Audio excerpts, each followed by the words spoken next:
Last week on the Newswire, I read a headline that I hate to read. It was Blackfoot Broncos annual fundraiser attendance falls. It was a fundraiser that was small in size but not by design.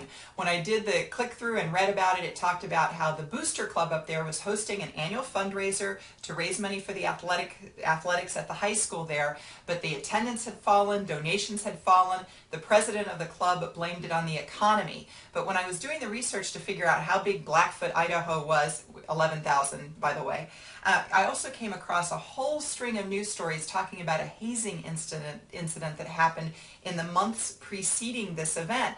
And it really colored the town in a negative way from the standpoint that people were taking sides as to whether or not these boys on the basketball team were guilty or not.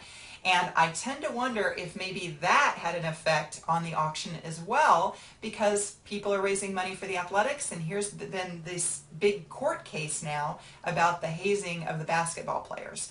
So my point here is not at all to pick on Blackfoot or the Booster Club by any means. They're trying to do good work there in their community.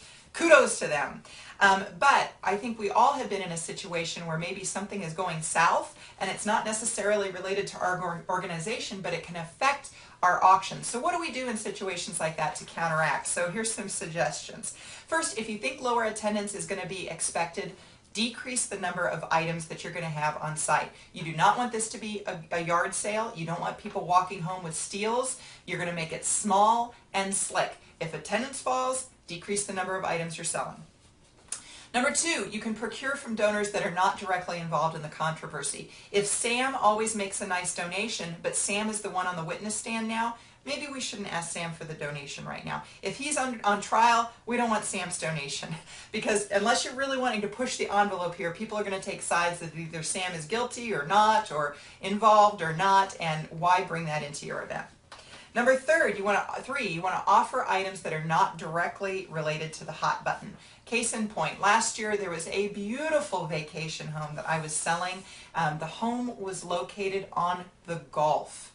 Well, if you think back to last year, what was going on in the news media? The oil spill. The Gulf is destroyed. Oil's washing up on the beaches.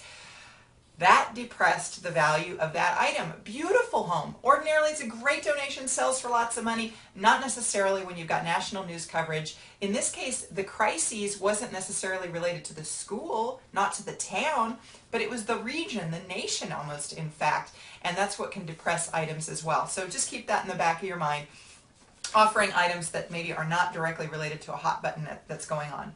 And fourth, call. Personal invitations are still the best way to encourage people to attend your event. If you think attendance is going to fall, get on the phone, tell those people why it's important that they attend.